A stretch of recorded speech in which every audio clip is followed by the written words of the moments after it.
There are some cities in the world that instantly pull you in the moment you arrive. Florence wasn't one of those cities for us. In fact, when we first arrived in Florence, we honestly wondered, had we made a mistake?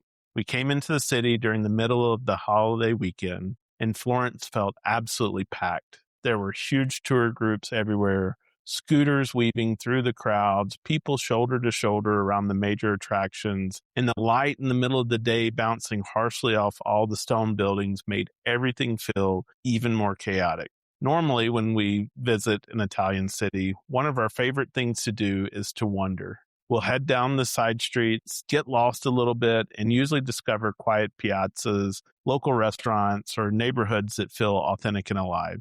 But Florence didn't really work that way for us. Every turn seemed to lead to more crowds, and honestly, that surprised us.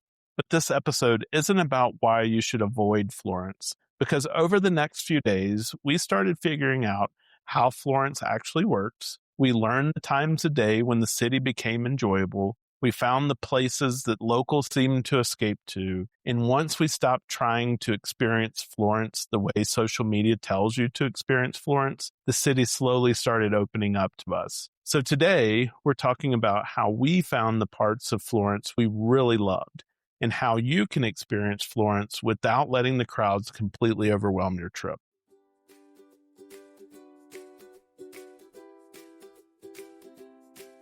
We're Scott and Melissa, the Sunshine Travelers. We're all about exploring the world and sharing the journey with you. Whether you're a seasoned traveler, dreaming of your next adventure, or just here for the stories. No matter where you are on your travel journey, we've got firsthand experiences, tips, and plenty of inspiration from some of the most amazing places on Earth. So buckle up and get ready to travel with us.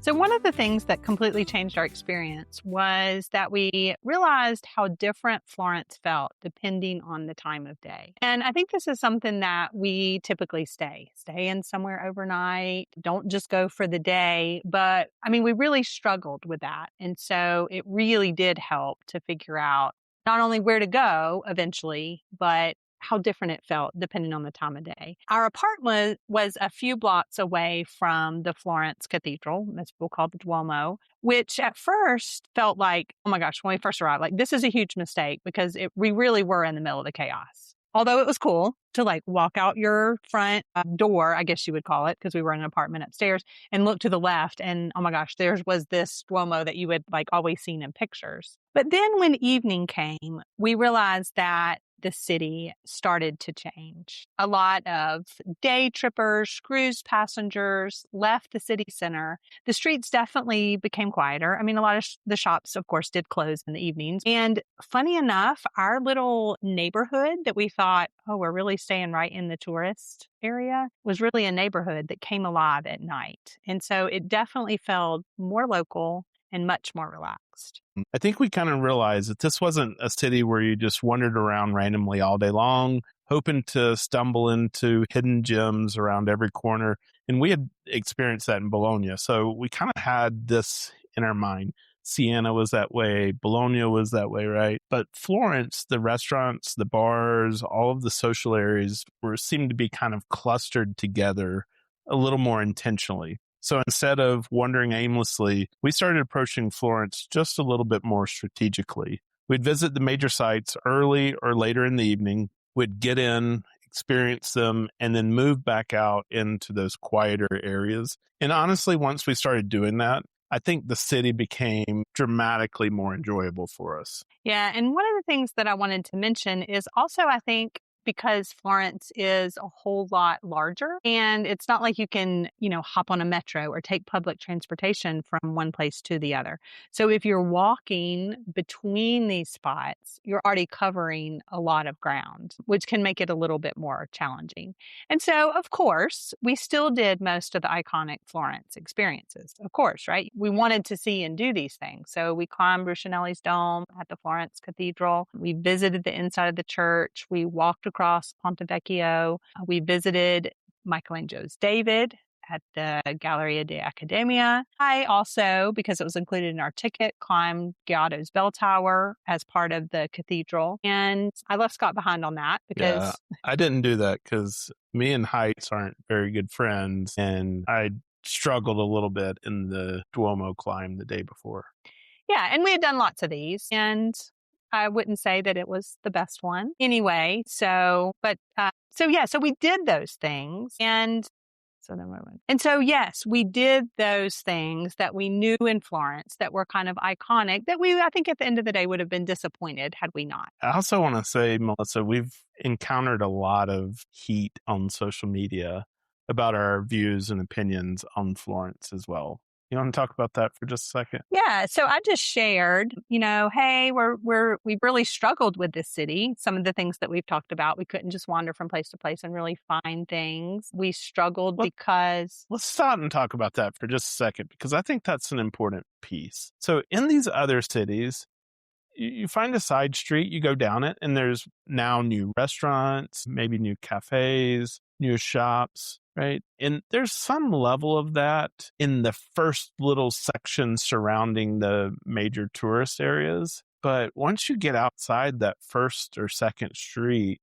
you're no longer rewarded for doing that. Like, we walked, I don't know, half a mile down one of the streets and never encountered anything else except for more streets crossing. and closed places that were closed. We actually tried this a couple of times. One time across the river, away from, I guess, where the Pitti Palace, and we would enter the gardens, thinking we would find some things. I had looked up some things even online and looking for maybe some leather shops or just something that was maybe off the beaten path. And we absolutely found nothing. A photo booth, a lobster roll place that we happened to have one just like it on Amelia Island. And that was really it. So, and you can only wander that far when you're like, okay, like we feel like we're going in the middle of nowhere before we head back.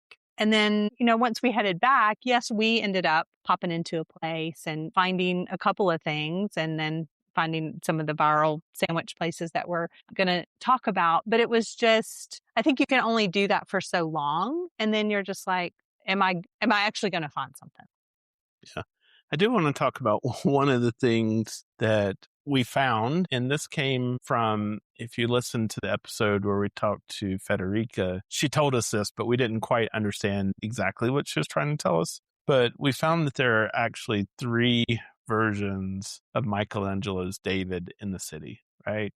So that was one thing that we found from wandering around and discovering. So you've got the one in Accademia. There's one up Piazza Michelangelo. Now it's brass, but looks exactly the same, but it's just made out of bronze or brass or something like that. I think bronze. And then there's one in a piazza down near Ponte Vecchio. Do you remember the name of that piazza? I don't right off the top of my head, but that is actually the original location of the original David. It's right behind the Uffizi Gallery. Yeah, so they took the original David, moved it into Accademia, and then there's now a replica, an exact replica, I must say, that's right there in that plaza. Scott, it's actually the Piazza della Signora. Yes, yeah.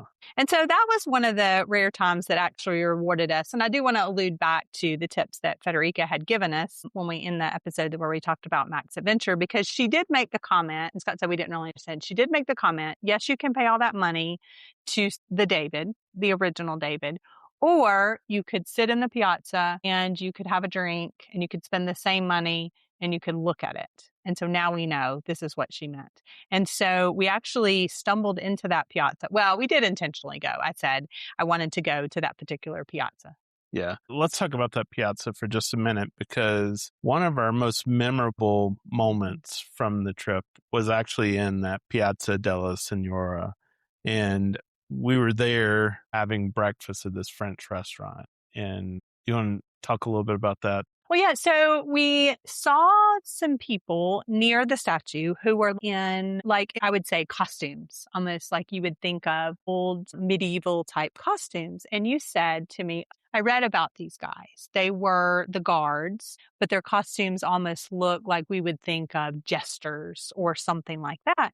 Well, not long after that, we started hearing drums playing, and they're actually doing a processional that I guess is supposed to mimic something like the changing of the guard. So we asked our waiter about it, and he said, yes, now it's really just ceremonial. They do it once a month. And this happened to be the first Sunday of the month, and it was going to take place. So we were just really in the right place at the right time to see this ceremonial procession where they come out with the drums, and they actually Brought out a cannon. they actually brought out a cannon. They have it on wheels. They actually drag it. They shoot it just for like to mimic, right? But it does have the loud sound, which could be like when you're not expecting that, it almost like takes you off guard. So that was a really neat experience. And what was so interesting about that was it really didn't have anything to do with, oh, this is our to-do list of Florence. Had nothing to do with like where we're going to choose a restaurant, anything that we saw on social media. For example, oh, the first Sunday of the month, if you eat at this particular cafe, you might experience that. No, it was completely spontaneous and just one of those things that was lucky. And I think it's because it's something that they don't do regularly, right? Or there's so much time in between when they do it. And you mentioned this was ceremonial, and definitely ceremonial because it's a bunch of old guys that are in these costumes, and so they're not those real guards. I don't know what the name of those guards are. Somebody will tell us what it is, but those are highly trained, like mercenary style guards that I think they're replicating there. But it was a really neat experience. Melissa had her picture made with some of the guards. Like they came down from the platform they were standing on, and they were taking pictures with everyone. But it was nice because, yes, there were people there, but it wasn't overly crowded. Yeah, I think it's just something a lot of people don't know because, like I said, it's this particular day once a month at this particular time. So I feel like that was like one of the first moments that kind of started changing Florence for us. Another huge turning point was getting outside of the center of the city. We did a cooking class in the hills overlooking Florence with Christina and Paolo. And honestly, I think that experience changed our entire perspective on Florence as a city.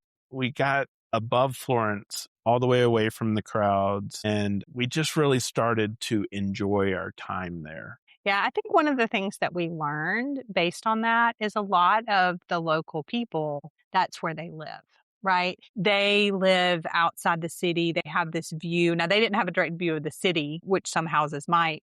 They had a view of the hills, but even Frederica told us when they spend their winters there. I don't know exactly where they live, but you know, how much they enjoy it. We talked to one shop owner and he was like, as soon as I close the shop every day, I'm on my moped and I'm heading to, he called it a village or a town nearby. So I think it's really escaping that. And so maybe working that in to have some kind of experience where maybe you decide, I'm not going to stay in the city center in Florence. I'm going to stay outside and come in to do those things so that I have a little bit of reprieve of that. Or I do a cooking class like this on Chesarena.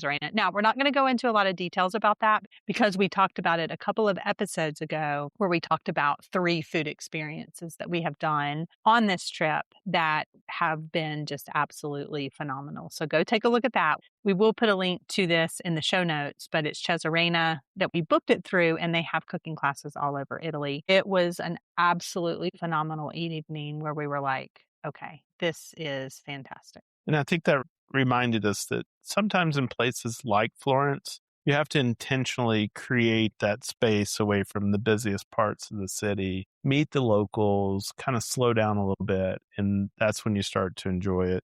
Another place that we really liked was the Mercato di Sant'Ambrogio. So that San Ambrogio neighborhood in and of itself was just a little quiet neighborhood away from the city center, not far. We walked there from our apartment, but it felt very different, had a much more local feel to it.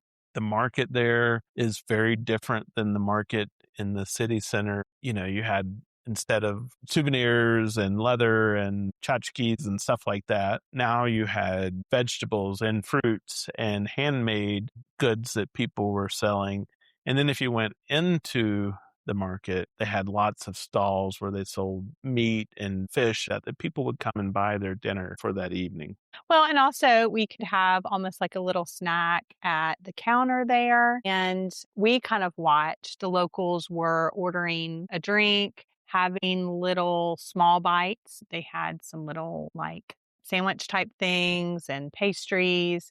And then we also watched them because we went to the market a little later. We watched them. They were starting to like put a few things on trays. And the coolest thing about this is we literally just stood at the counter and then just kept ordering a few things, a few things. And then when we were finished, then he said, okay, you had this, this, and this, and then you paid. And so that was really cool because I feel like you felt like you had a more of a local experience. You didn't make a reservation and then have to sit down and order. It was just very casual. And so it's just interesting that some of these experiences that maybe while not unique to Florence, definitely unique to Italy, are standing out more than we saw the Duomo, we climbed the dome, we saw Michelangelo's David. While all those things are fantastic, if we had limited ourselves to we have this checklist, we would have missed the things I think that we're telling you that we are remembering the most. And the next one is probably my absolute favorite besides the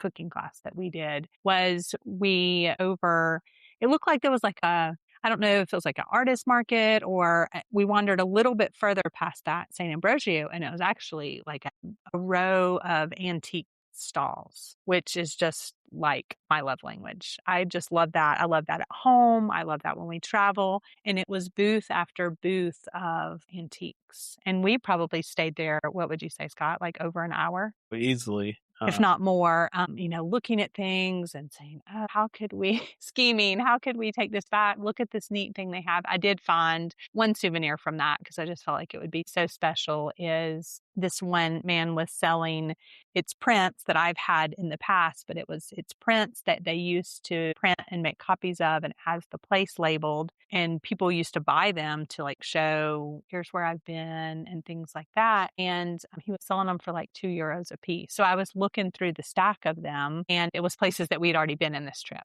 mainly places in Tuscany. So it was just a neat souvenir. But I will say, for me personally, I told Scott, like, thank you for like let's spending the time doing this because it filled my bucket so much. I was just like, oh, I'm enjoying this rather than I'm seeing the same leather shop. I'm seeing the same chain store that I've seen in every other city. This was something unique to Florence that I was really enjoying. Well, so one of the things you said earlier when we were talking about this is we discovered that in Florence, you need to be a little bit more intentional about researching and finding things and then trying to go and find those specific places. And I think that has to do with that hoping that when you turn the corner, you're going to stumble onto something really cool and neat and different, not just because we found our experience was that it's not how Florence works. Yes and no. Let me clarify that a little bit. I think you need to research specific areas, but not say, I want to try to find a leather shop specifically for this, because that was one of our issues. Yeah, and you keep saying find a leather shop, but that's not what we were looking for. We were trying to find a leather craftsman, right? Someone who actually makes the leather goods and products. But what we were finding was just shop after shop of leather goods that might have gotten from China. We don't know. Mm-hmm. And the one kind of like, even though we had researched online, the neighborhoods where you might find them was kind of where we just completely struck out with shops at all. We did find one lady, and unfortunately, she didn't have the right, you wanted a camera strap, and she didn't have the right things to put on that. But then also, like I had seen a bag earlier in the trip in a town in Tuscany, and it just looked and felt a lot more authentic than what I was seeing. And so I was like, okay, maybe if we go outside of this, we may find in something like that. So I would say, because it's twofold. Don't have something in mind specifically that you're trying to look for, but definitely have an area in mind where there might be some things open, because we kind of struck out on both ends. And on the flip side of that, I think that was the other thing too. If you have like, I want this particular food in mind, I think that was a struggle for us too. When we would just like walk through and say, okay, this looks good. but not, okay, I'm in the mood for this kind of meal. We also unfortunately struck out on the leather school this time. I think that sort of used to be like a hidden gem option. And unfortunately, I think it's one of the few authentic craftsmen that you'll find, or crafts collective that you'll find in Florence. And it's very, very busy. Unfortunately, they also weren't like working on anything right then too, but they were overwhelmed with people at the time. And because we unfortunately had a ticket, well, not unfortunately we had a ticket, but we had a timed entry for David's Michelangelo. So we couldn't like wait around. And it was like they were very, very busy. I also felt like it was very, very expensive. Like, yes, you think, okay, I'm going to pay more because this is authentic and they're making it right here. But from what I saw, it was just like very, very expensive. One of the other things that we did to try to find some maybe quieter experiences in Florence is to find the outdoor spaces like the gardens, because there's several gardens in Florence. And I'll be honest with you, we had very mixed opinions on the gardens. And we'll talk a little bit about why our opinion was that way, because some of you might be scratching your head saying, there's fantastic gardens in Florence. And yes, they may be, but not while we were there. So once again, remember, this is our experience that we had. And I think Boboli Gardens was probably our biggest disappointment out of them all. If we had to pay to get into Boboli Gardens, we would have been probably irate by the time we left. There's very extensive renovation work that's happening right now. And almost every major section is hidden behind construction fencing. So yes, there's a few paths that go from the top of the gardens down to the bottom, but that's about it. Everything else, the grottos, the fountains that are in the middle section, they're all closed off. You can't get to them. You can't see them.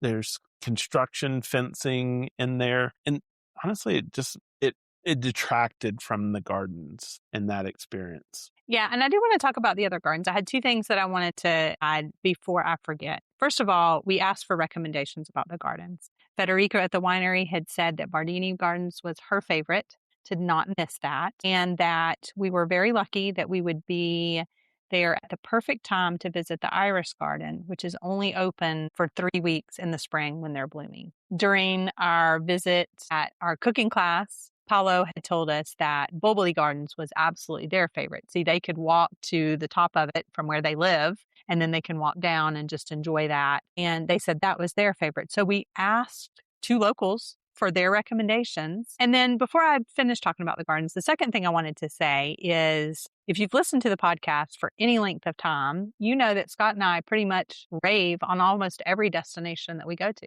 We give you tips. We rave on this. So I want to just say, like, we're not saying this stuff, especially if you're a new listener. We're not saying this to like be negative and like rail on Florence or anything like that, because typically we just like I said, rave about stuff.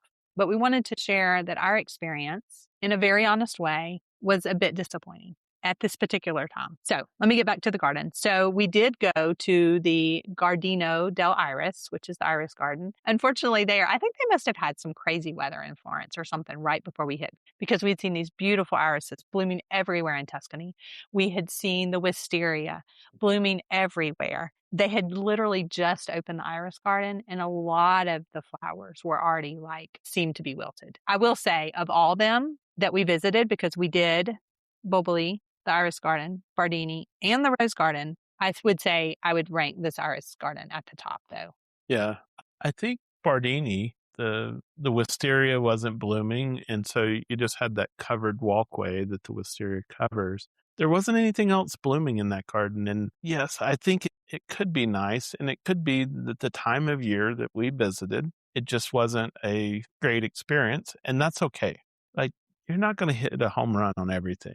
And so just know we were there in kind of the beginning of May, and it just wasn't spectacular. So we're not being negative on it. It's just the time that I think the timing of when we were there, it wasn't this place that we've heard about. And I'll give an example. I think a lot of people also remember things from like 15, 20 years ago before social media started making some of these spots just blow up with wall to wall tourists and people wanting to get their Instagram photos and stuff like that. But my niece had sent me a note and she said, "Oh, Florence is so magical," or something like to that effect. And I was like, Yeah. I will say another like unique experience that when we were walking to the Iris Garden, we ran across like a Sunday morning, they were having like a car show and they had some really cool, like newer, but then like really vintage things that you would think of. Like these are vintage Italy antique cars. really old Alfa Romeos. And so that part was really cool. And so here I come back to another experience that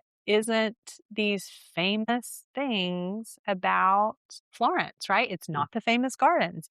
It wasn't, it was this very cool car show in the middle. I must say it was in Piazza Michelangelo too. Yeah.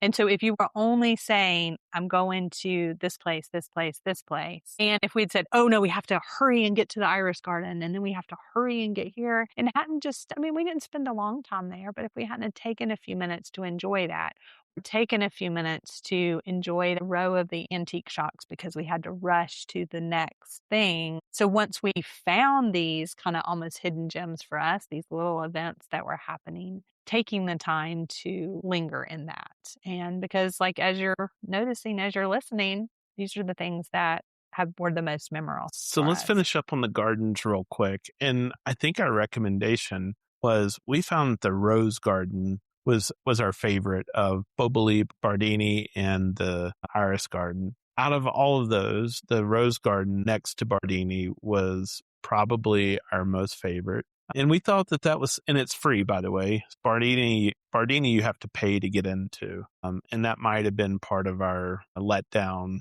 with Bardini as well. But this rose garden, free to get into. It's a beautiful rose garden. There's some little cafes that are right around it. You can get a spritz and grab a table and sit right there in the garden and enjoy the views, walk through the gardens.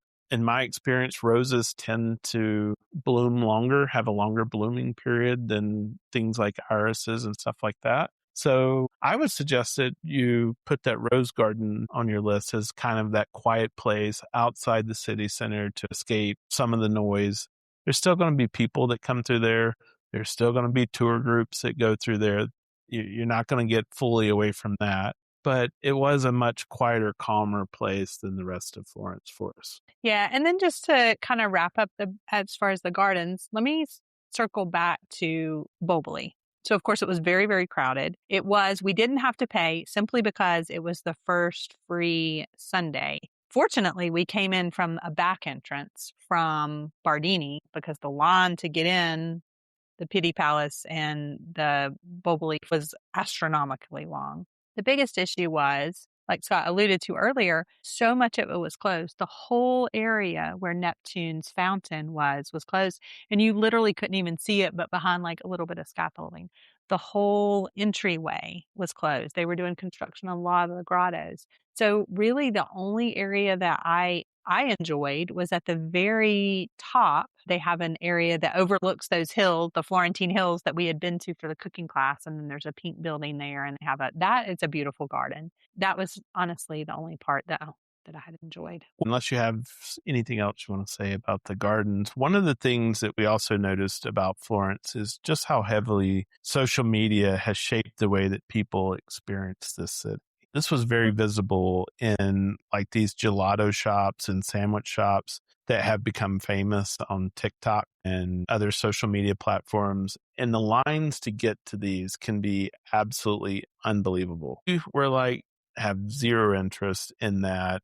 Yes, we will sometimes post pictures of our food and places that we go, but we're not chasing these social media famous places as a part of our travels. And we walked by these places and we would see people standing there with tripods trying to capture, honestly, the exact same sandwich reveal that thousands of other people have already, hundreds of thousands of other people have already posted onto social media. And it just made us question, like, are they really experiencing Florence, or are they getting pictures that hopefully they can convince you that Florence is this wonderful place? And true about anywhere, right? But definitely we saw this a lot in Florence. And one example was, and I alluded to a little bit earlier, after we crossed Ponte Vecchio, we looked around a few things. We did wander onto a street and found a little sandwich shop. It was time to eat. And we were just like, okay, let's just eat here. It actually ended up being, I think, one of the best sandwiches that I ended up having in Italy. We sat down, we both ordered a spritz. We finally ordered a sandwich. He actually sliced the meat right there. And I mean, it was just fantastic. While we were there, like one other couple, I think, came into the and ate. And it was just, it wasn't crowded. We got to enjoy a meal. And after we left that, we walked up the street a little bit and we actually ran across one of these sandwich shops. The piazza was full of people standing there eating, maybe having a place to sit, like on the side of the fountain, standing there eating. So when we saw this huge line, and honestly, I intentionally do not like research, oh, we're going to go try to eat at this place and this place and this place, because honestly, it works out to be, you can't get in. There's a huge line and there's 10 places that are just as good or better. It's just because this place showed up on social media. So this particular one has cutesy names for the sandwiches. The sandwiches were the same price as the place that we paid to sit down, but then you've got to wait in this long line.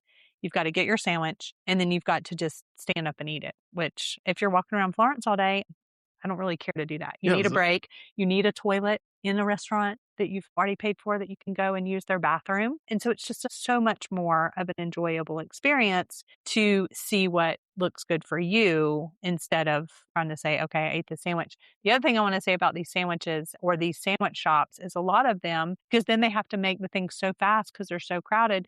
You'll see so many of them where they're pre-made sandwiches. And this guy made our sandwich to order. I think that would probably be one of our biggest Florence recommendations. So, one, do the cooking class because it was excellent and you interacted with people who live there. And so you get a little bit more than just seeing something. It's a true experience. But if you see those massive social media lines, keep walking. Just keep walking. Federica told us, go one street over, head down a quieter alley. Now, I'm going to warn you, is our experience in Florence was that don't go too far, because once you get a street or two outside of that busy center, there's nothing. But go find the cafe where locals are actually sitting and enjoying themselves. And I think in a foreign country, one of the ways to do that is listen to what language the people that are in there are speaking. If you don't hear any of the local language, there's a chance that that's not a local shop. But when we started trying to just find those places where the locals are and doing the experience with locals, Florence became such a more enjoyable place once we got outside of that city center in the middle of where everyone else was gathering. One of the other, I guess, kind of ironic food experiences that we had in Florence, which is kind of opposite of what we usually say. I would typically say, we're right near that Duomo. I am not eating anything right around there. But when we arrived on our first day, we had stored some luggage and some things for during our walk by the train station. So we took our things to the apartment and then we were going to go back and retrieve them, but we were hungry and it was time to eat. We had been wanting the sheet pan pizzas, the thick crust pizzas that you sometimes see in Italy. We walked by a place. It was right by the Duomo. We looked in and it was like, you know what? Let's just do it. Like, it is what it is at this point. Let's just do it. I don't have to look up. I have 50,000 reviews. I don't have to look up if it's popular. Funny enough, we were in there ordering. They had the Peroni chills, which is like a rattler that we love, but you can't always find. Well, I turn around and coming up the stairs from like this downstairs area, he's bringing out like fresh, like a whole huge sheet pan of fresh pizza. So again, you see sandwiches, you see pizzas that they end up heating up. This was absolutely fresh. Scott, I think this was some of the best pizza that we had in all of Italy. Yeah, it was really good. So don't always think just kind of look and observe. It was a place where we could just get it really quick. And then there was some chairs there and we could sit and eat it. So don't always think that I've got to go far away. just kind of observe, like Scott said, observe who's getting it, observe who's eating it, observe the quality. And it might actually turn out to be contrary to what we sometimes believe, some of your best meals.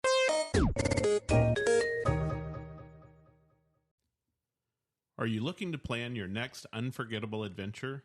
At Sunshine Travelers Experiences, we specialize in helping you create tailor-made travel journeys that turn your vacation dreams into reality.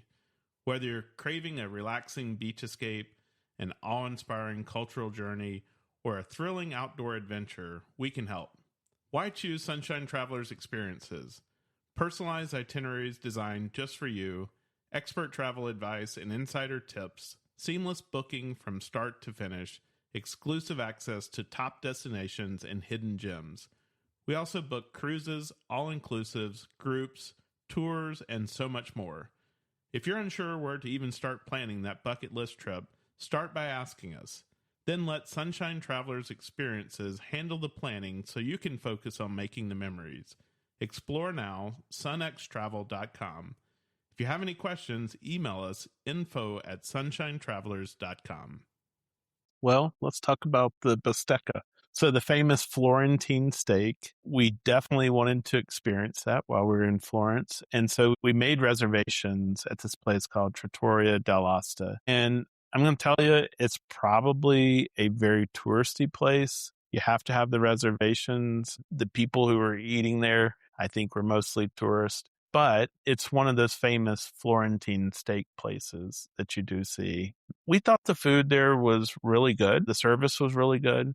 And then later we had that Florentine steak again at a much more local feeling restaurant that was near our apartment. And while both meals were excellent, I think the atmosphere of the local restaurant ended up being much more our style than the one at the Trattoria. So one of the things about the Trattoria dell'Asta that I don't want you to be surprised, like if you go there, is we made the reservation. Well, we looked it up on Google how to get there. We walked there. We go into the place that's at the address and we're like, we have a reservation. They're like, oh no, that's the other restaurant down the street. And so they took us like 3 restaurants down to Trattoria dell'Asta, so the same place. And when we said we have the reservation, they said, oh, okay. And they took us to the restaurant that was in the middle. So this particular restaurant, just know that evidently they've grown over time and they've acquired more and more space in the buildings next to them. And so now this restaurant spans across what was probably 3 restaurants previously. Yeah, and it makes more sense now. We were really confused when we were booking it because we were like, do we do this one? His brother had actually recommended, yes, it actually is good. You need to go to this location. And it was just really confusing. So come to find out, they're all, like Scott said, right there together. So don't let that throw you. But the food was really good. So once again, touristy, but that doesn't mean you shouldn't go there because it's really popular for a reason. They make really good steaks. Well, that and the fact that people post about it on social media. So 2 things I wanted to mention before we wrap this up. And one of them is that there's a lot of things in Florence that we didn't do. So you're going to say, oh, well, you missed the Pitti Palace. Oh, well, you missed the Uffizi Gallery. Oh, you didn't do all these things. Florence is a city like Rome or Paris or London, but there's no way that you're going to see or do everything. So we basically prioritized as far as buying tickets and making concrete plans, the things that we thought we would like to see and do most, the things that we felt like we'll be disappointed if we don't do these things. We knew the weather would likely be nice, not too hot. And so we wanted to do the museums we wanted to do, the church, and then make sure that we had time to at least explore some of these gardens, walk around, go to the markets. And then the second thing is you definitely need to plan ahead for tickets to those things that you want to see. Scott had bought the tickets. You have to, if you want to climb that Brunelleschi's Dome, that's the one that's hardest to get. Make sure you look up like how far in advance you need to book it. Also for the Accademia as well. So making sure that you do plan. And what I would say is make sure you kind of look to see what days are certain things closed. Like the church is not going to have the same hours on Sundays. The market is closed on Sunday. So making a list of those things, looking at your opening and closing hours, and then purchasing your tickets when they become available. I think what Florence ultimately taught us is that not every city will grab you and pull you in immediately. In some places that we've been to, we fall in love just automatically right from the start. But Florence, it took a little bit more effort on our part to reach that. But once we learned how to experience it, we figured out how the city works, the times to avoid the crowds, the places that locals seem to gather, and the quieter spaces that get you away from the busiest streets. Then we started seeing a completely different side of Florence, one that we actually enjoyed and liked. So if you visit Florence and your first reaction is that it is a little overwhelming, don't panic. Just slow down, get outside the busiest areas for a while, visit these markets that we talked about, go sit in the garden, explore in the evenings versus the middle of the day, and really find the places where the city is just a little bit more open and it's easier to catch your breath. Because Florence wasn't a city that instantly welcomed us. It was a city that we had to learn how we needed to experience it. And if you enjoyed this episode, make sure to follow the Sunshine Travelers podcast wherever you listen to podcasts. Leave us a review and share this episode with someone planning a trip to Italy.